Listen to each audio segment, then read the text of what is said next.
dont les gens agissent.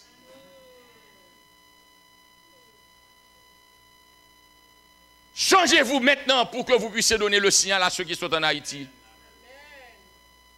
Car cela ne va pas chez nous. Ce n'est plus la guerre à la lettre. Ce n'est plus le français qui se fait rare. Mais maintenant, ce sont les bras qui se tirent et les chaises qui sont renversées. Voici ce qui définit votre valeur maintenant.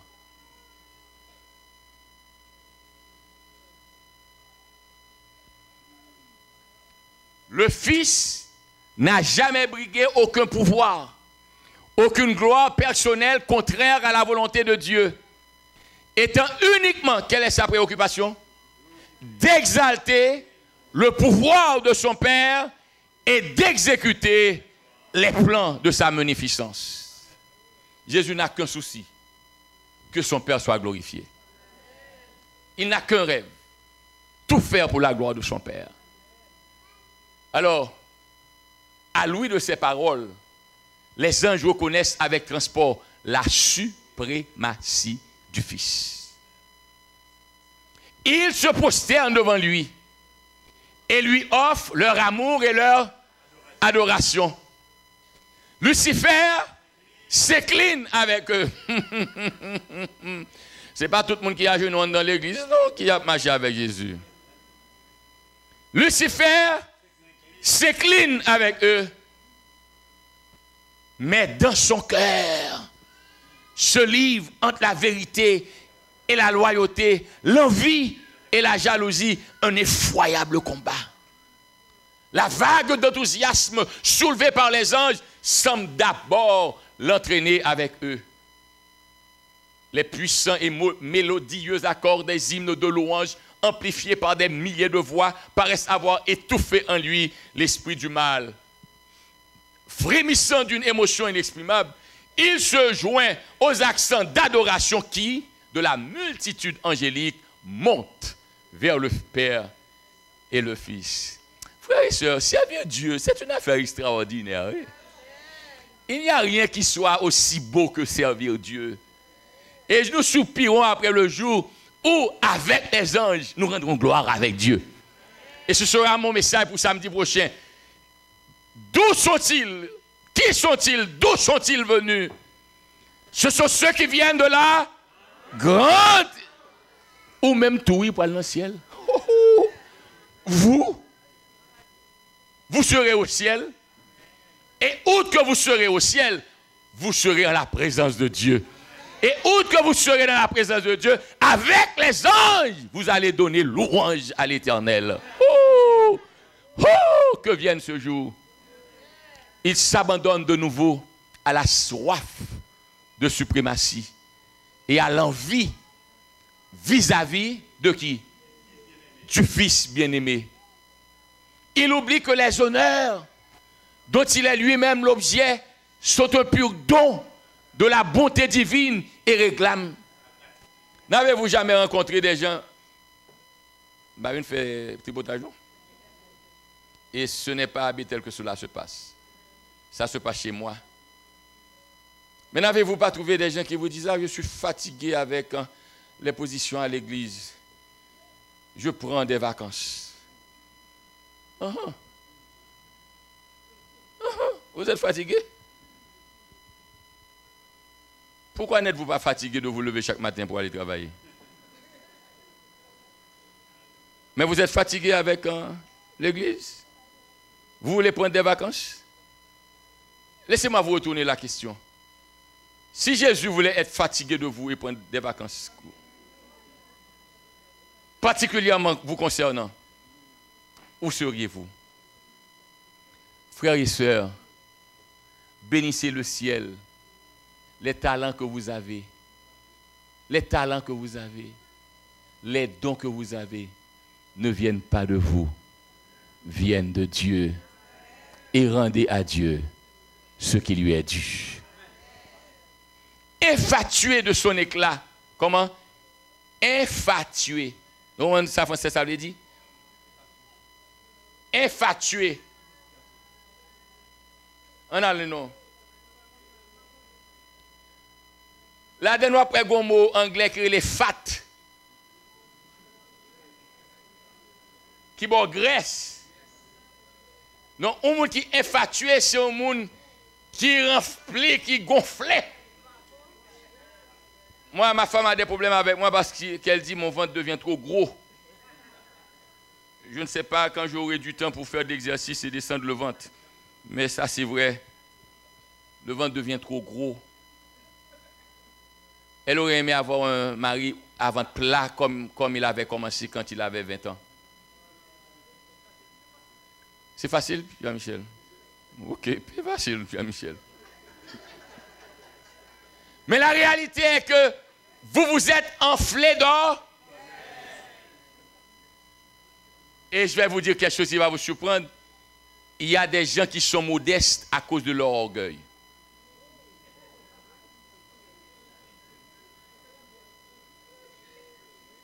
Je ne recherche pas la gloire, mais le refus d'être vanté est le désir d'être vanté 2 fois. À l'église, je suis l'homme le plus modeste. Si vous êtes modeste, vous n'avez pas besoin de le dire. Laissez-moi voir que vous êtes modeste. Infatué de son éclat et de sa prééminence, il aspire, malgré tout, à être égal à Dieu. N'est-il pas aimé et vénéré par l'armée céleste? Ce n'est pas un simple homme que Satan. Il est aimé et vénéré. Il est fin, il est un bon administrateur. Il est un bon discoureur. Il sait parler. N'est-il pas respecté par l'armée céleste? Les anges ne sont-ils pas ravis d'exécuter ses ordres? Ne les surpassent-ils pas tous en honneur et en sagesse? Pourquoi le Fils de Dieu est-il plus élevé que lui? Pourquoi partage-t-il seul avec le Père la puissance et l'autorité suprême? Pourquoi est-ce au Fils qu'est dévolue la suprématie? Pourquoi est-il plus honoré que moi?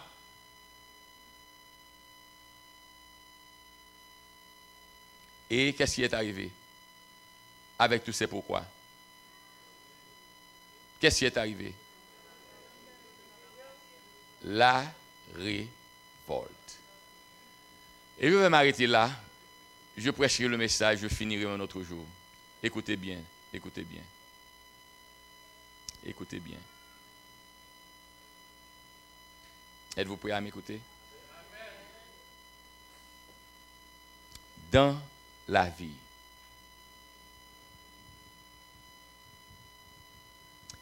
il est des voies qu'on a empruntées, à moins qu'on ne se remette totalement à Dieu, il est impossible d'y revenir.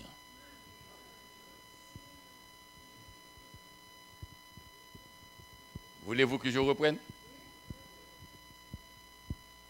Dans la vie, il est des voies qu'on a empruntées, à moins qu'on se repente totalement, il est impossible d'y revenir. Frères et sœurs, l'autre langue vernaculaire dit « Chimé malin, c'est petit bouton ». Il y a des choses dans le monde qui ne vous intéressent pas. Ne cherchez pas à les connaître. Cela ne vous servira à rien si ce n'est qu'augmenter vos peines et vos souffrances. Réjouissez-vous d'avoir été appelé par Dieu, d'être dans cette église. L'église est imparfaite. Il n'y a pas à discuter cela. Mais le maître de l'église est parfait. Les dirigeants peuvent commettre des erreurs. Et écoutez-moi bien, priez pour moi, je prie pour vous. Mais laissez-moi vous dire, plus tard va être plus triste. Et je le répéterai encore, ne comptez sur aucun homme. Priez pour tous les hommes. Appréciez tous les hommes.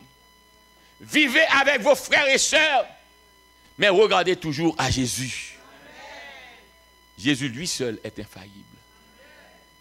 Et quand j'aurai pris conscience de ce que Dieu a fait pour moi, ce sera le message que je vais changer samedi prochain. Je prêcherai l'autre, le 3e samedi. Mais samedi prochain, vous ferez voir. Écoutez bien ce que je vais vous dire samedi prochain. Voulez-vous l'écouter? Voulez-vous l'écouter? L'abdu, oui. Mais écoutez.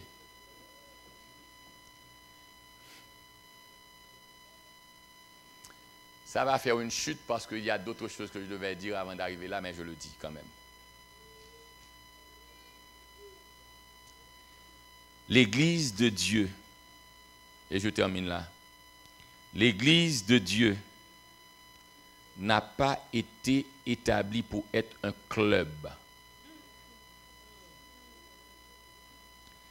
L'Église de Dieu n'est pas stagnante.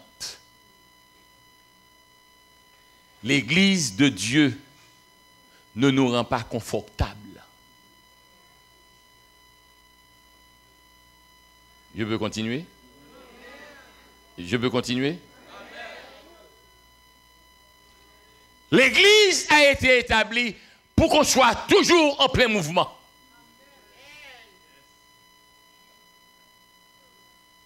Si je suis chrétien, je suis membre d'église, je ne peux pas rechercher mon confort. Je ne peux pas choisir qui doit être admis dans l'église, avec qui je dois marcher dans le temple. Je dois savoir que Dieu a des enfants de toutes parts, de toutes classes, de toutes couleurs, et que tous ont besoin d'être sauvés. Donc quand je suis membre d'église et que je suis une pierre vivante, je ne serai pas une pierre vivante dans la mesure où je sélectionne celui qui peut me rendre confortable. Mais j'admettrai pour la gloire de Dieu qui convient à Jésus. Et quand il viendra, c'est mon devoir à moi qui suis déjà là d'ouvrir les portes, de l'accueillir, de lui faire comprendre. Au dehors, il faisait noir. Mais ici, c'est le jour. Le jour de l'espérance. Le jour de la délivrance. Le jour du salut. Le jour où l'ancienne vie est passée. Et maintenant, c'est la vie nouvelle.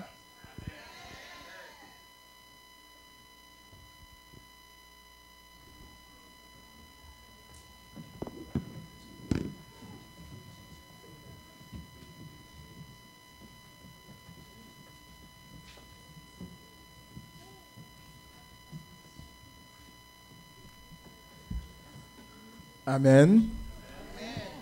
Nous disons béni soit l'Éternel, parce que l'Esprit de Dieu a parlé et nous avons entendu Dieu nous adresser une bonne nouvelle, que Christ a tout pouvoir. Nous disons merci à Pasteur Hercule de se laisser guider par l'Esprit de Dieu.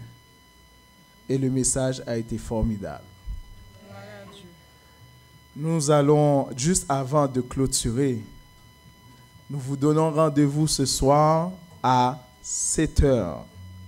Je sais que sœur Alexandra, ma femme, elle a fait une statistique aujourd'hui. Elle vous a dit qu'est-ce qu'il en était de la croisade. Et nous espérons que la prochaine semaine qui va débuter ce soir, que samedi prochain, lorsqu'elle va arriver avec statistique, qu'il y aura une grande amélioration. N'est-ce pas, chers frères et sœurs? Amen. Bon.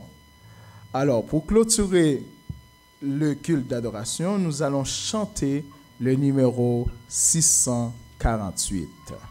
Debout, chers frères et sœurs.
les enfants.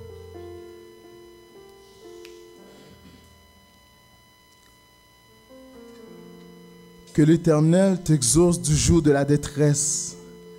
Que le nom de Dieu de Jacob te protège.